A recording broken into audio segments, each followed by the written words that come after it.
Hello there, it's been a little while, hasn't it? I've missed being here with you, and I'm truly sorry for the wait. But tonight, we're back. And the story continues. The Man Who Can't Sleep. Chapter 3. But before we begin, I want you to find a quiet place just for you. Somewhere soft, somewhere calm. Wrap yourself in your favorite blanket. Let it hold you. Now take a deep breath in, and slowly let it go. With every exhale, feel your body sink a little deeper. Heavier, quieter, softer. Let the noise of the day fade away. Let every thought drift off, like clouds sliding across a midnight sky. You don't have to do anything now. Just rest. If you can, turn off the lights. Let the darkness wrap around you, gentle, calm, safe.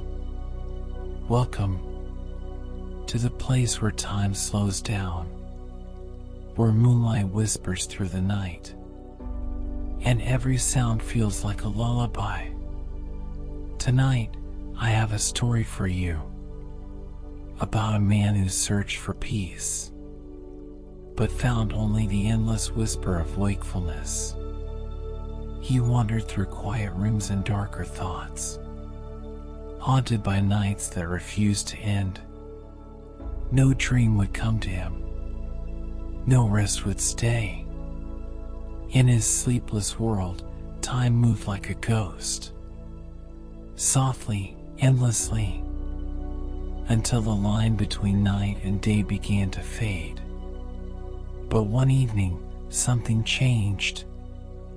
A strange meeting, a quiet voice, and a chance to face the thing he feared most: himself.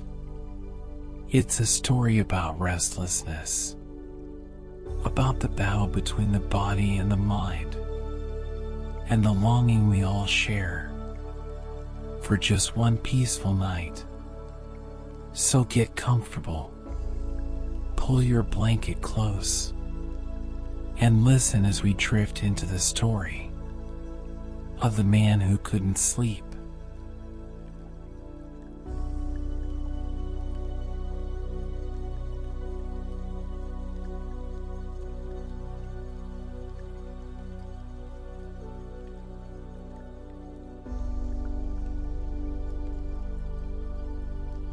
Chapter 3. The Stolen Wheel Code. I was in for a night of it. I realized that as I lay back in my big green library chair and closed my eyes. For somewhere just in front of those tightly closed lids of mine, I could still see a briskly revolving sort of pinwheel, glowing like a milk-white orange against a murky violet fog that paled and darkened with every beat of my pulse. I knew the symptoms only too well. The entire encampment of consciousness was feverishly awake, was alert, was on the qui-vive.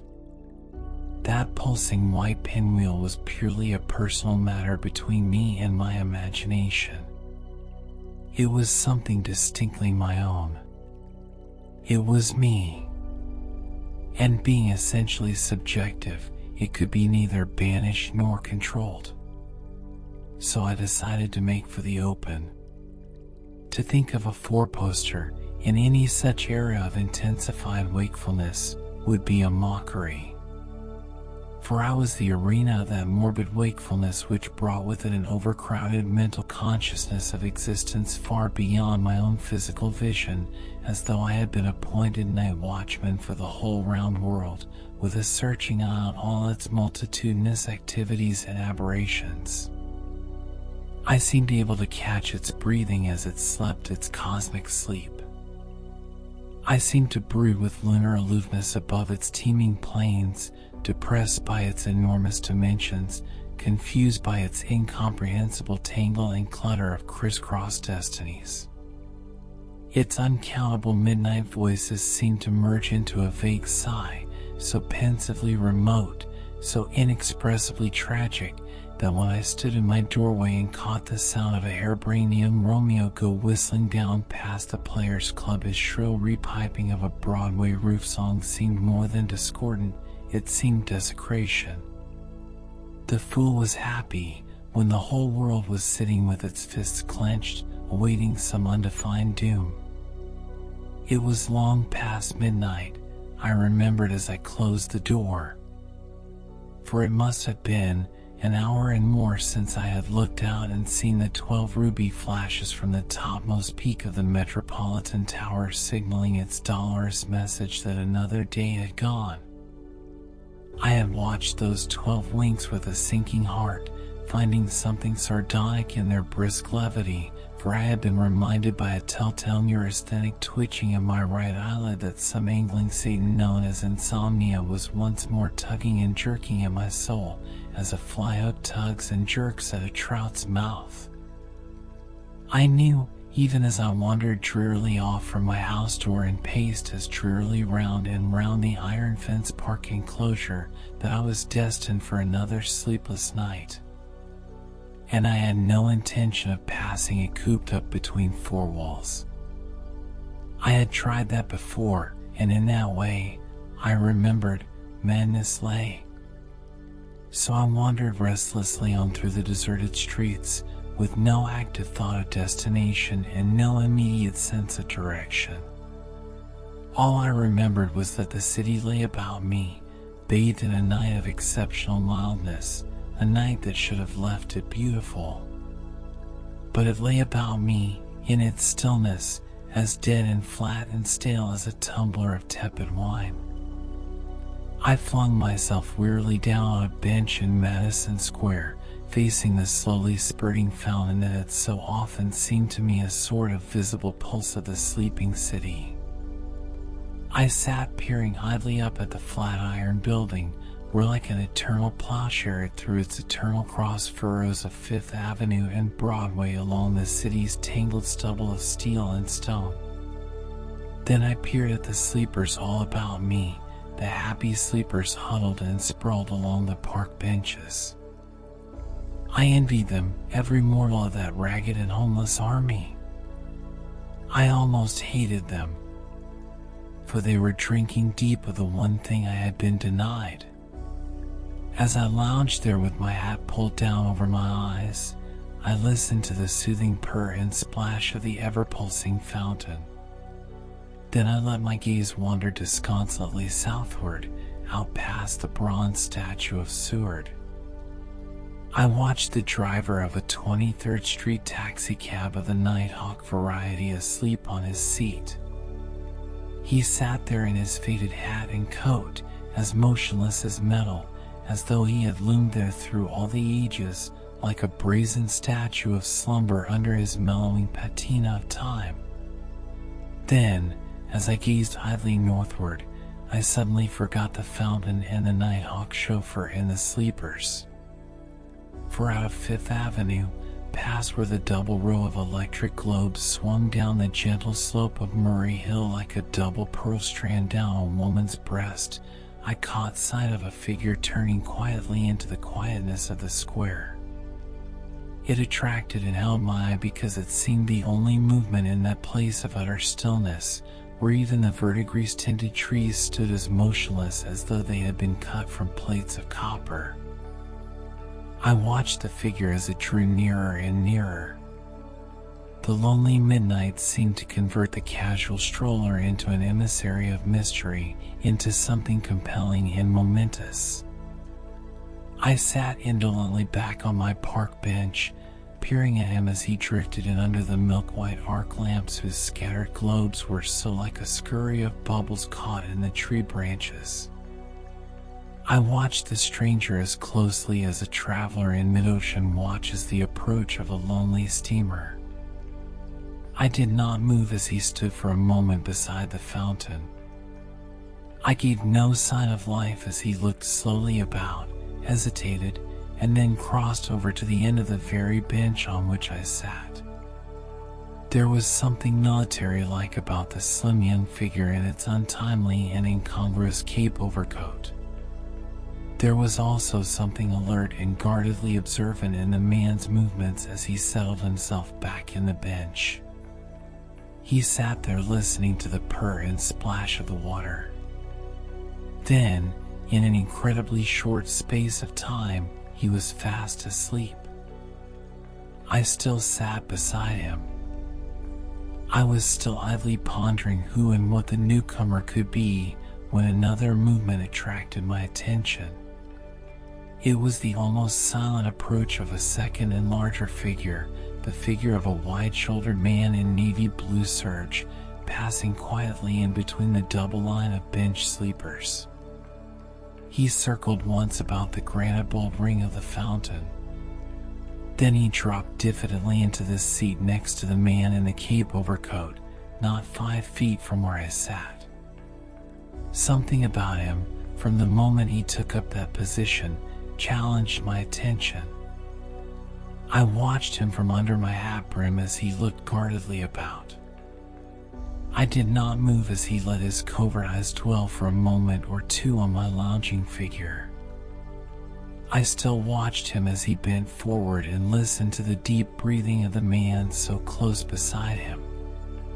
Then I saw a hand creep out from his side. There was something quick and rectilious in its movements.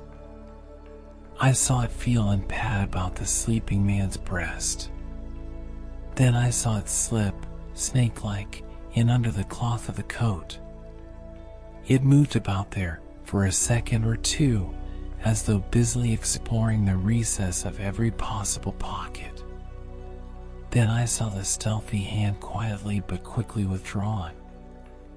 As it came away, it brought with it a packet that flashed white in the lamplight, plainly a packet of papers.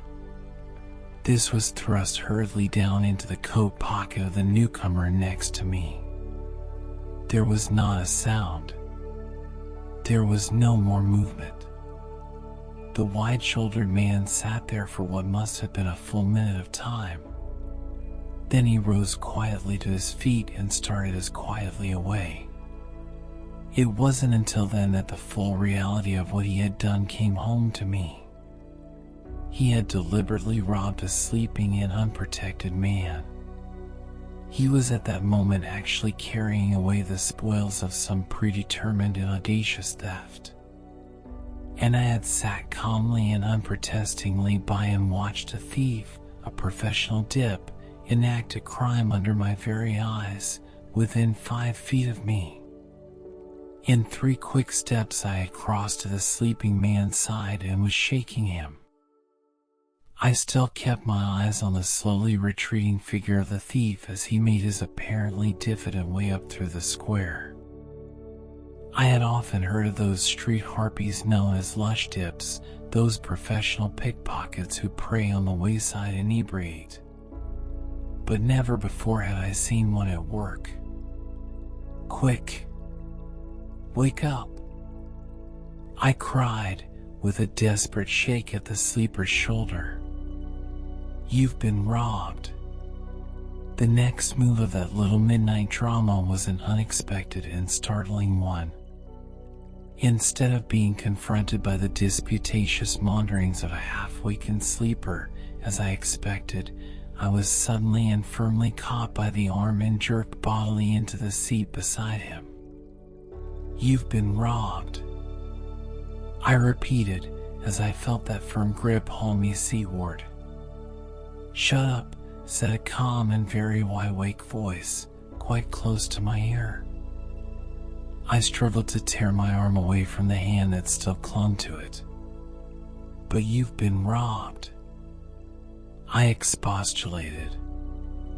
I noticed that his own gaze was already directed northward, toward where the blue-clad figure still moved aimlessly on under the arc lamps. "How do you know that?" he demanded. I was struck by his resolute and rather authoritative voice. "Why, I saw it with my own eyes. And there goes the man who did it," I told him, pointing northward. He jerked down my hand and swung around on me. "Watch that man," he said, almost fiercely. "But for heaven's sake, keep still." "What does this mean?" I naturally demanded. He swept me with one quick glance. Yet he looked more at my clothes, I fancy, than at my face. My tailor seemed to be quite satisfactory to him. "Who are you?" he asked. I took my time in answering, for I was beginning to resent his repeated note of superiority. "My name, if that's what you mean, happens to be the uneuphonious but highly respectable one of Carefoot, Witter Carefoot." No, he said with quick impatience. "What are you?" "I'm nothing much, except a member of a rather respectable club and a man who doesn't sleep overly well." His eyes were still keenly watching the slowly departing figure. My flippancy seemed to have been lost on him. His muscular young hand suddenly tightened on my sleeve. "By God, sir, you can help me," he cried under his breath. "You must. I've a right to call on you, as a decent citizen, as—" "Who are you?" I interrupted, quite myself by this time. "I'm Lieutenant Palmer," he absently admitted, all the while eyeing the moving figure. "And I've got to get that man, or it'll cost me a court-martial. I've got to get him. Wait. Sit back here without moving. Now watch what he does." I saw the thief drop into an empty bench, glance down at his timepiece, look carelessly about, and then lean back with his legs crossed. Nothing more happened. "Well," I inquired, "what's the game?" "It's no game," he retorted in his quick and decisive tones. "It's damn near a tragedy. But now I've found him. I've placed him. And that's the man I'm after." "I don't doubt it," I languidly admitted. "But am I to assume that this little bench scene was a sort of carefully studied out trap?" "It was the only way I could clinch the thing," he admitted. "Clinch what?" I asked, conscious of his hesitation. "Oh, you've got to know," he finally conceded. "Now you've seen this much. And I know you're the right sort. I can't tell you everything. But I'm off the Connecticut. She's the flagship of our Atlantic Fleet's 1st Division, the flagship of Rear Admiral Schroeder. I was sent to confer with Admiral Maddox, the Commandant of the Navy Yard. Then I was to communicate with Rear Admiral Kellner, the Supervisor of Naval Auxiliaries. It was in connection with the Navy's new emergency wheel code. I can't explain it to you. There's a lot of Navy Department data I can't go into. But I was ashore here in New York with a list of the new wireless code signals. And you let them get away? There was no letting about it. They were stolen from me, stolen in some mysterious way I can't understand. I've only one clue. I dined at the Plaza. Then I'd gone to the ballroom and sat through the amateur theatricals for the French hospital. I'd been carrying the code forms and they'd been worrying me. So I split the wheel, as we say in the service. I divided him and left one half locked up at my hotel while I still carried the other half. Each part, I knew, would be useless without the other. How or when they got the half I was carrying I can't tell, for the life of me. I remember dancing 2 or 3 times in the ballroom after the theatricals. but it couldn't have been any of those women. They weren't that sort. Then who was it? For the first time, a sense of his boyishness had crept over me. That's just it. I don't know. But I kept feeling that I was being shadowed. I was almost positive I was being trailed. They would be after the second half, I felt. So I made a dummy and loafed about all day waiting for a sign. I kept it up until tonight.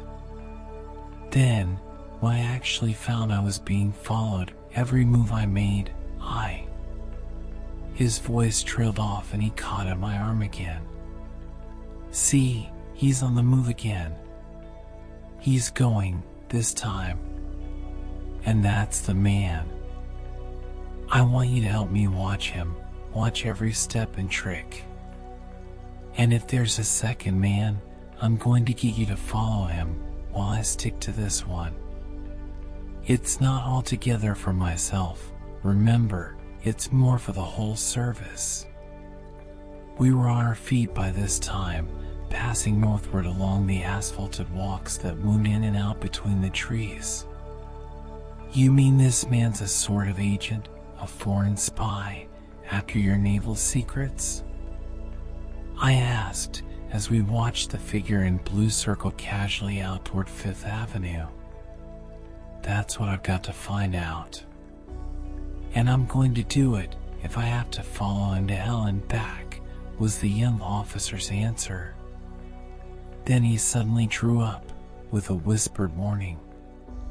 You'd better go west, toward Broadway. Then walk north into Fifth Avenue again, toward Brentano's corner. I'll swing up Madison Avenue on the opposite side of him and walk west on 26th Street. Don't speak to me as we pass, but watch him every moment. And if there's a second man, follow him.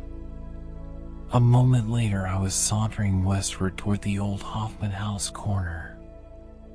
As I approached the avenue curb, I saw the unperturbed figure in blue stop beside the Farragut Monument on the northwest fringe of Madison Square.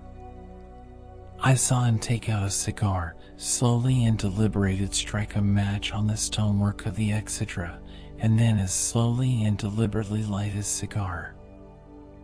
I felt, as I saw it, that it was some sort of a signal. This suspicion grew stronger when, a moment later, I saw a woman step out of a nearby doorway. She wore a plumed Gainsborough hat and a cream-colored gown. Over her slender young shoulders, I further made out, hung an opera cloak of delicate lacework. She stood for a moment at the carriage step, as though awaiting a car or taxi. Then she quickly crossed the avenue and, turning north, passed the waiting man in blue. She passed him without a spoken word. But as the cream-colored figure drifted nonchalantly by the broad-shouldered man, I caught a fleeting glimpse of something passing between them, a hint of one hand catching a white packet from another. It was a hint and nothing more. But it was enough. My first impulse, as I saw that movement, was to circle quickly about and warn Palmer of what had taken place. A moment's thought, however, showed me the danger of this.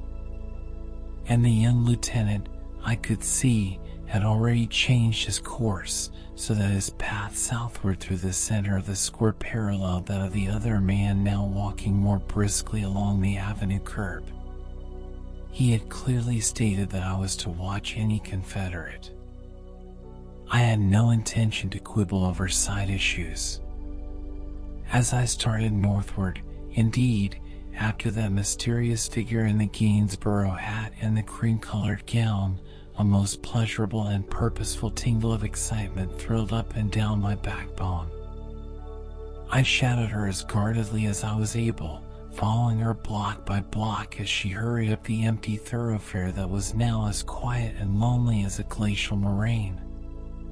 My one fear was that she would reach the Waldorf or some equally complex beehive of human life before I could overtake her. Once there, I knew she would be as completely lost as a needle in a haystack. She may have suspected me by this time, I felt, for twice I saw her look back over her shoulder. Then I suddenly stopped and ducked into a doorway. For a moment after I saw a taxi cab come clattering into the avenue out of 33rd Street, I discovered that, at her repeated gesture, it was pulling up beside the curb.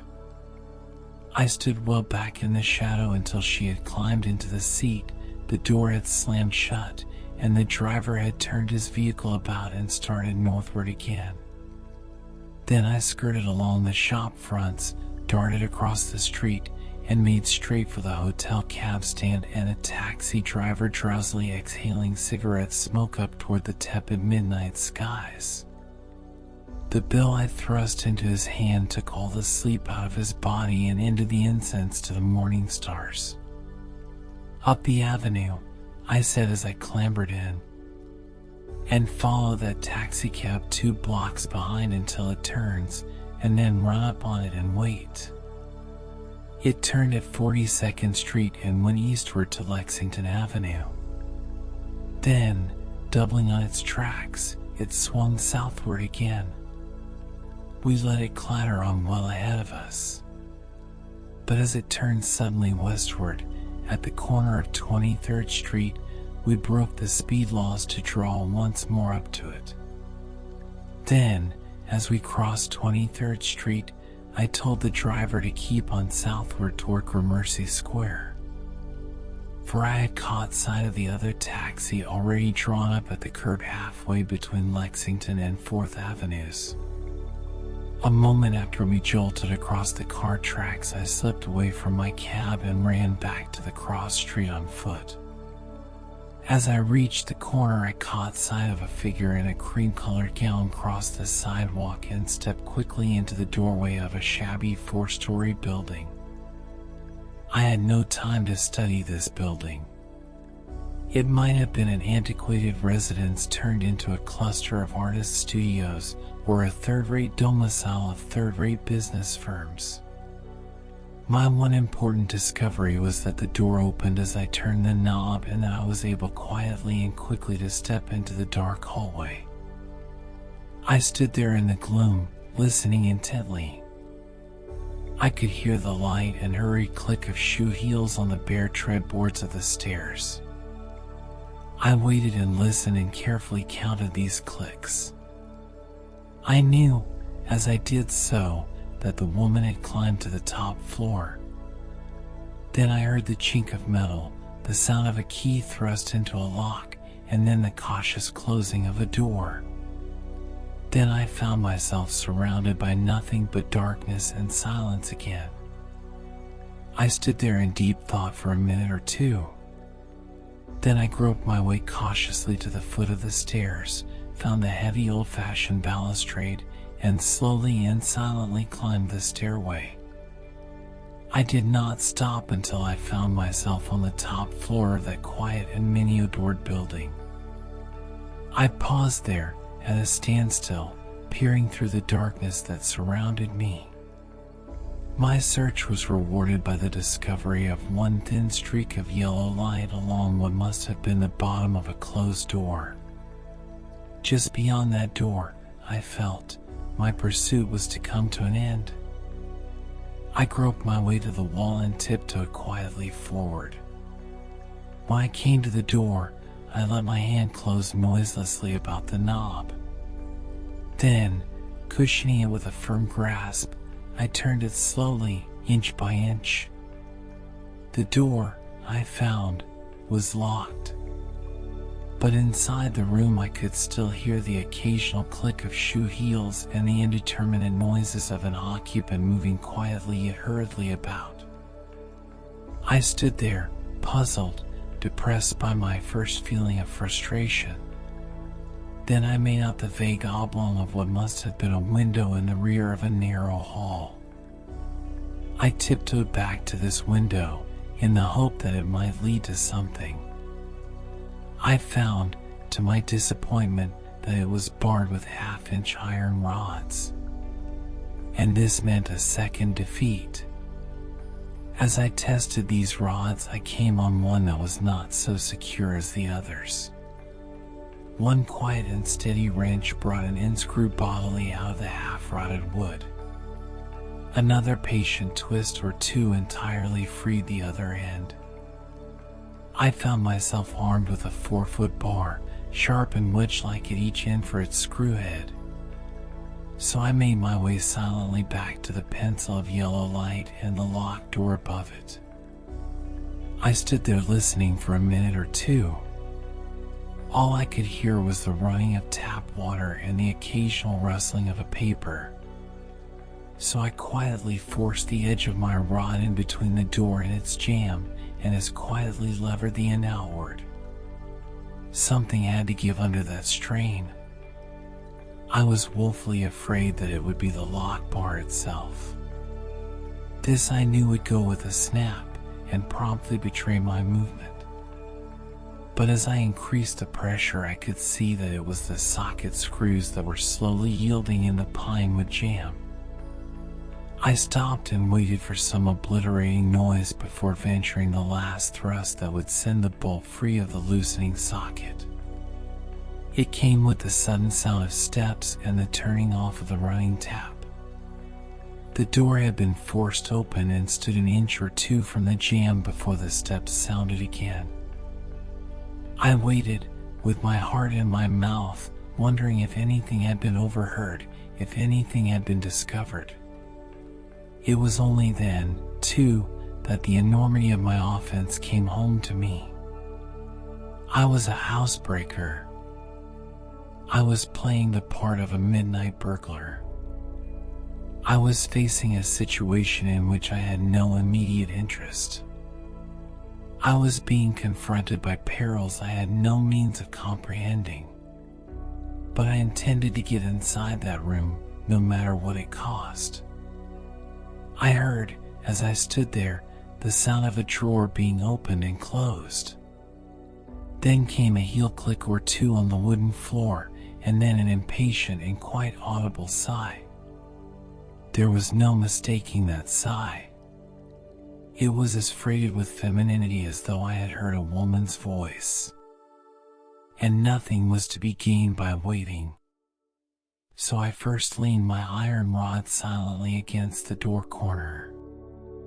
Then, taking a deep breath, I stepped quickly and noiselessly into the lighted room.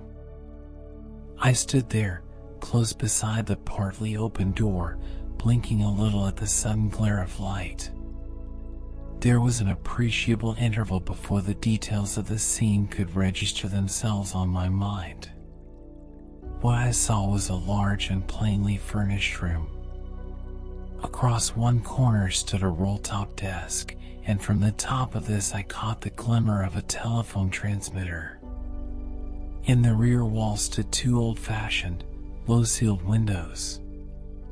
Against this wall, and between these two windows, stood a black iron safe.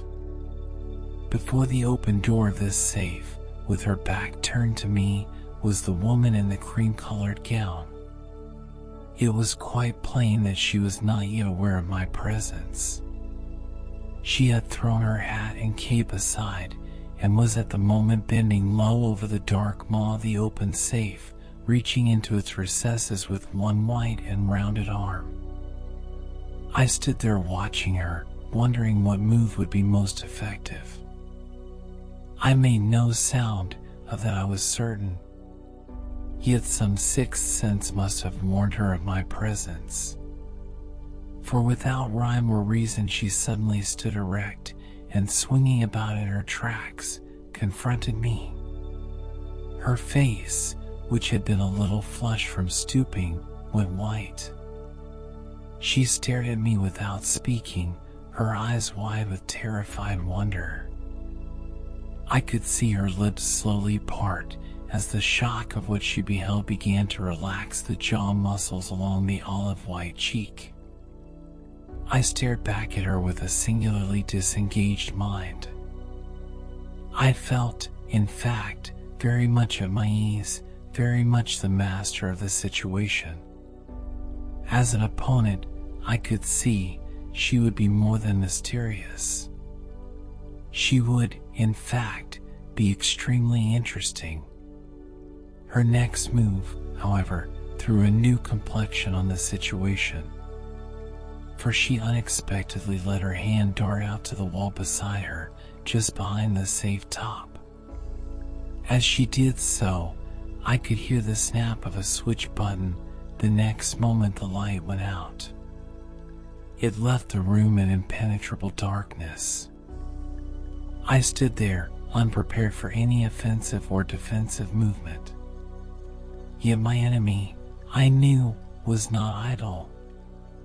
As I stood peering unavailingly through the gloom, I could hear the quick thud of the safe door being shut.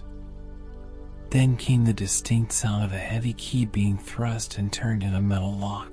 The safe, obviously, was of the old-fashioned key tumbler make, and then the noise of this key being withdrawn. Then came a click or two of shoe heels, a rustle of clothing, and a moment later the startlingly sharp shattering of a window pane. The woman had deliberately locked the safe and flung the key through the window. She had stolen a march on me. She had defeated me in the first movement of our encounter. My hesitation had been a mistake, a costly mistake. Be so good as to turn on that light, I commanded. Not a sound came from the darkness. Turn on that light, I cried. Turn on that light or I'll fire. I'll rake every foot of this room. And with that I gave a very significant double click to my cigarette case spring. The light came on again as suddenly as it went out.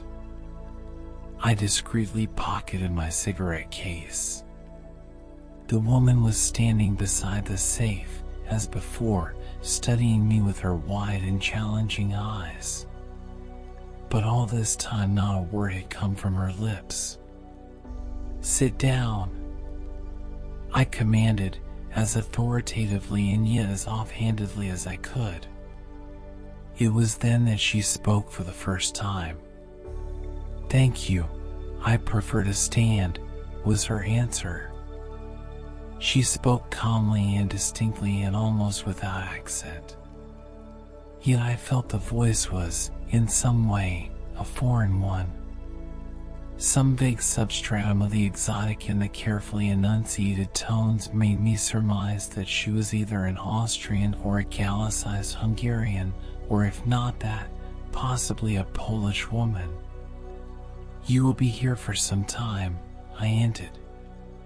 And you? She asked. I noticed an almost imperceptible shrug of her softly rounded shoulder. Rice powder, I imagined, somewhat increased its general effect of dead whiteness. I'll be here until that safe is opened, was my retort. That long? She mocked. That long? I repeated, exasperated at her slow smile.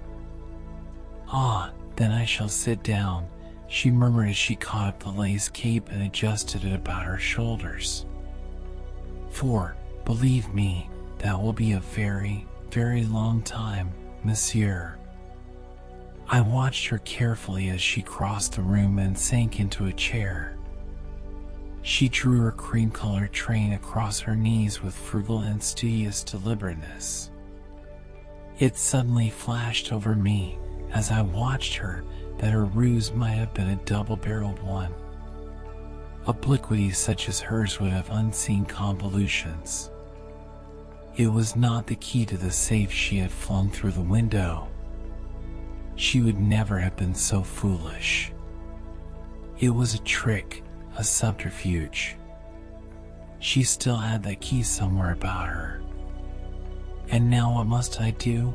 She asked as she drew the cloak closer about her shoulders. You can hand me over the key to that safe, was my answer.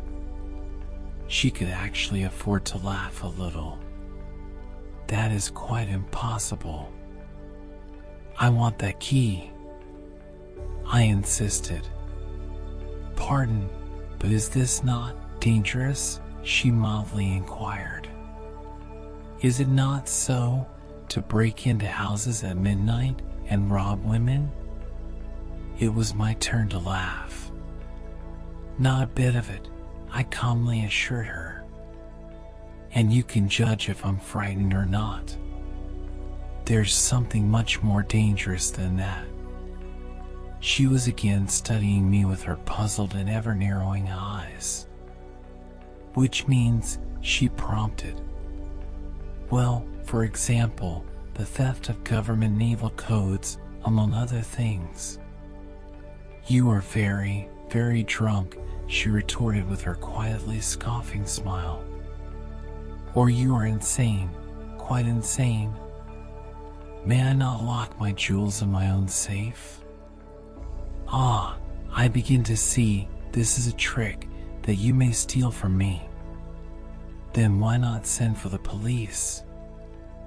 I challenged, pointing toward the telephone. A look of guile crept into her studious eyes. You will permit that? She asked. I invite it, was my answer. Then I shall call for help. Only from the police. Yes, I shall call for help, she repeated, crossing to the telephone. I leaned forward as she stood in front of it.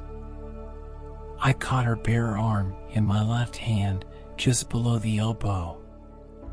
As I drew it backward, it brought her body against mine, pinning her other arm down close against my side. The thing was repugnant to me, but it was necessary.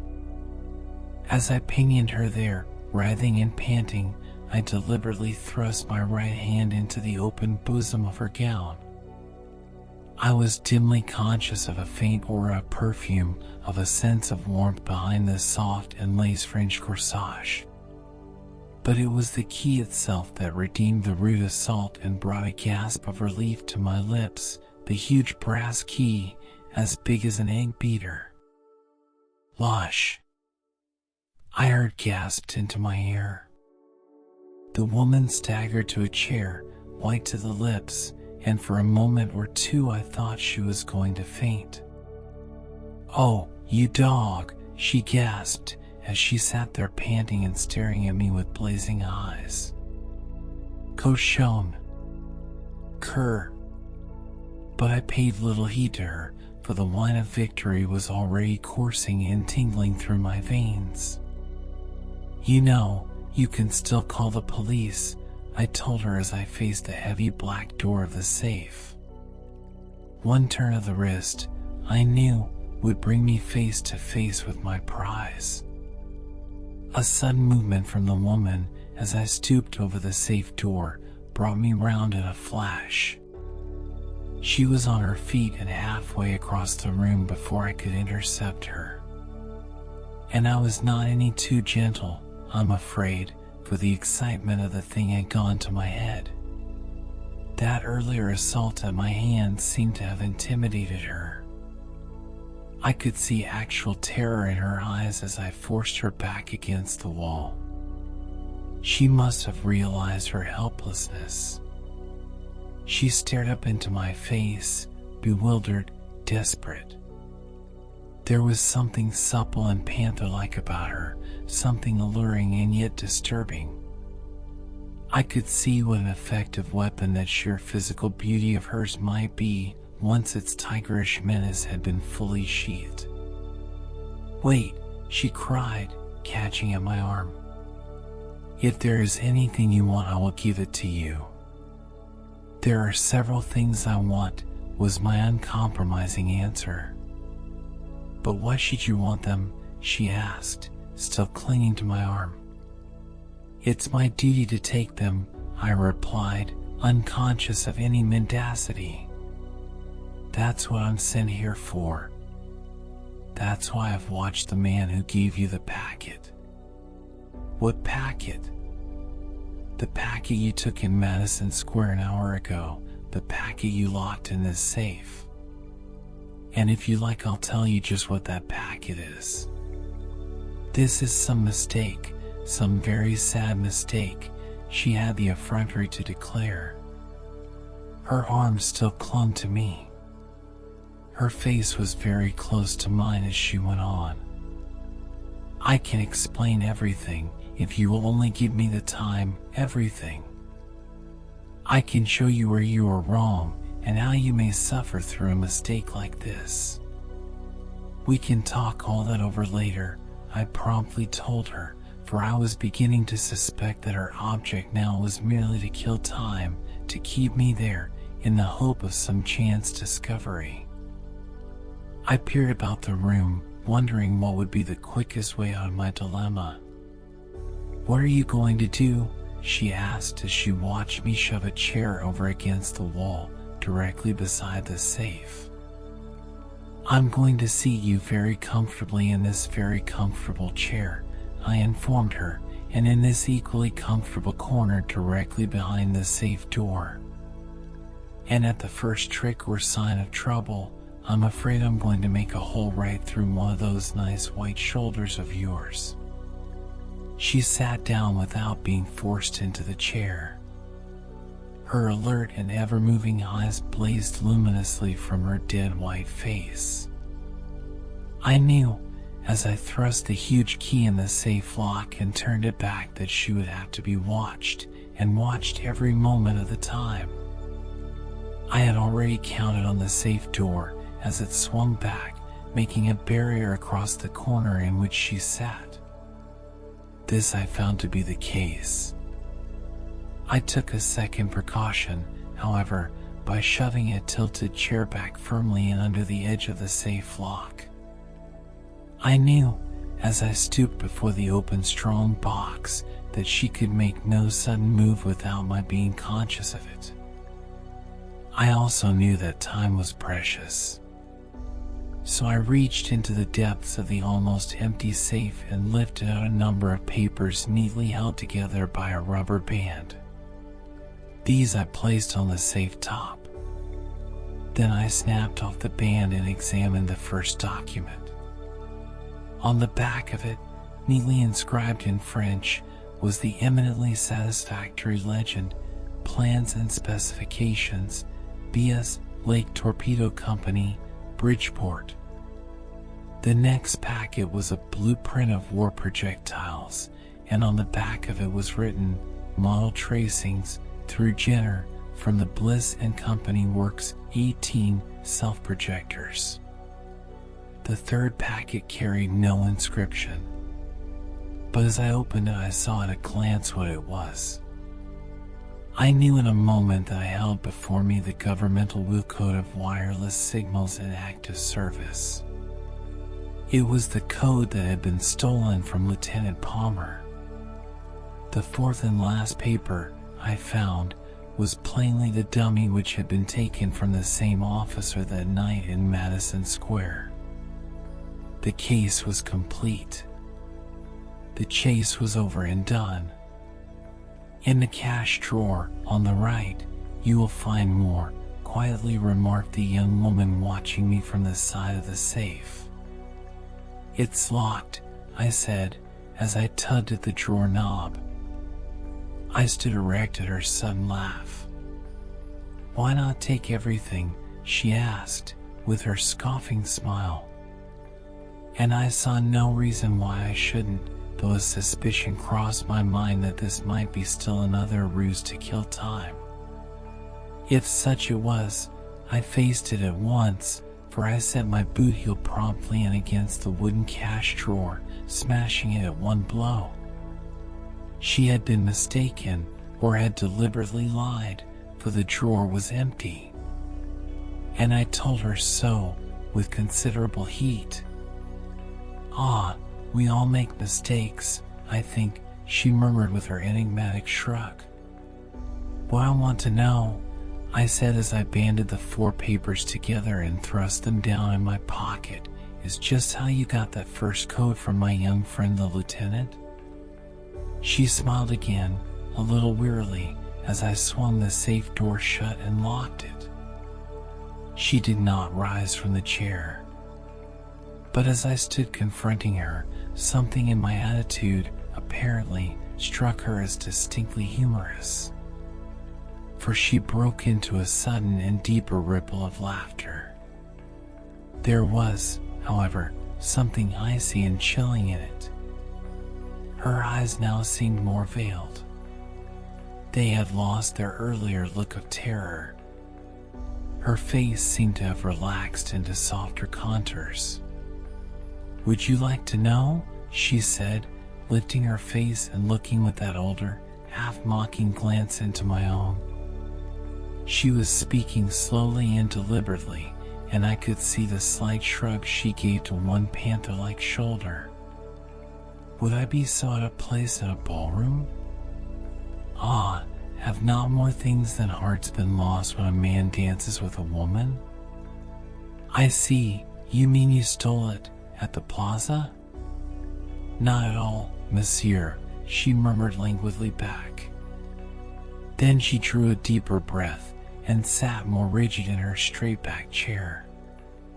Something about her face, at that moment, puzzled me. It seemed to hold some latent note of confidence. The last trace of fear had fled from it. There was something strangely like triumph, muffled triumph, in it. An arrow of apprehension shot through me as I stooped peering into her shadowy eyes. It went through my entire body, sharp as an electric shock. It brought me wheeling suddenly about with my back to her and my face to the open room. Then I understood. I saw through it all in one tingling second. For there, facing me, stood the figure of a man in navy blue. It was the same figure that I had followed through the square. But now there was nothing secretive or circuitous about his attitude. It was quite the other way, for as he stood there he held a blue-barreled revolver in his hand. And I could see, only too plainly, that it was leveled directly at me. The woman's ruse had worked. I had wasted too much time. The Confederate for whom she was plainly waiting had come to her rescue. The man took 3 or 4 steps farther into the room. His revolver was still covering me. I heard a little gasp from the woman as she rose to her feet. I took it for a gasp of astonishment. "You were going to kill him?" she cried in German. "Haven't I got to?" asked back the man. He spoke in English and without an accent. "Don't you understand he's a safe breaker? He's broken into this house? So, he's caught in the act. He's shot in self-defense." I watched the gun barrel. The man's calm words seemed to horrify the woman at my side. But there was not a trace of pity in her voice as she spoke again. "Wait," she cried. "Why?" asked the man with the gun. "He has everything, the code, the plans, everything." "Get them," commanded the man. "But he's armed," she explained. A sneer crossed the other's impassive face. "What if he is? Take his gun, take everything." The woman stepped close to where I stood. Again I came within the radius of her perfumes. I could even feel her breath on my face. Her movements were more than ever panther-like as she went through my pockets, one by one. Yet her flashing and dexterous hands found no revolver, for the simple reason there was none to find. This puzzled and worried her. "Hurry up," commanded the man covering me. She stepped back into one side with the packet in her hand. "Now close the windows," ordered the man. My heart went down in my boots as I heard the thud of that second closed window. There was going to be no waste of time. I thought of catching the woman and holding her shield like before me. I thought of the telephone, the light switch, the window. But they all seemed hopeless. The woman turned away, holding her hands over her ears.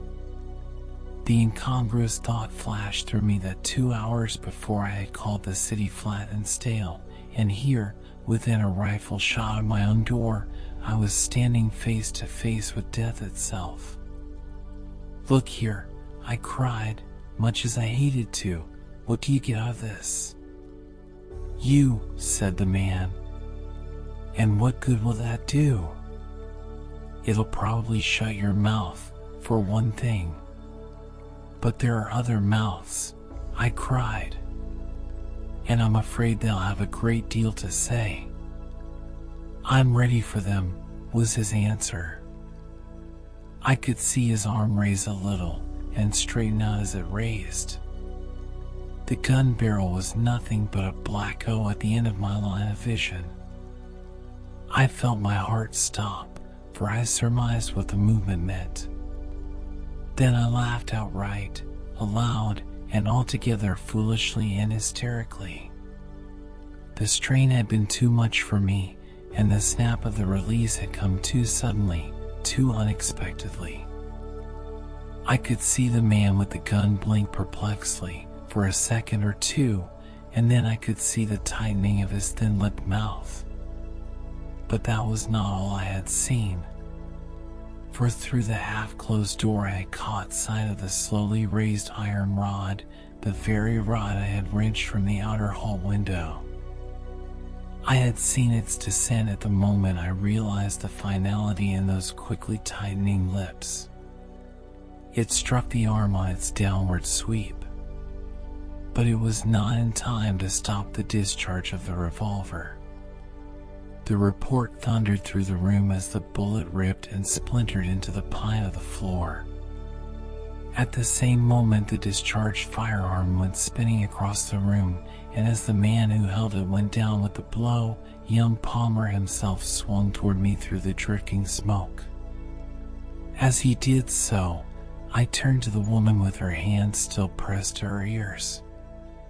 With one fierce jerk I tore the rubber-banded packet of papers from her clutch. "But the code," gasped Palmer as he tugged crazily at the safe door. I did not answer him, for a sudden movement from the woman arrested my attention. She had stooped and caught up the fallen revolver. The man in blue, rolling over on his hip, was drawing a second gun from his pocket. "Quick!" I called to Palmer as I swung him by the armpit and sent him catapulting out through the smoke to the open door. "Quick, and duck low!" The shots came together as we stumbled against the stairhead. "Quick!" I repeated as I pulled him after me. "But the code," he cried. "I've got it." I called out to him as we went panting and plunging down through that three-tiered well of darkness to the street and liberty. "I've got it. I've got everything."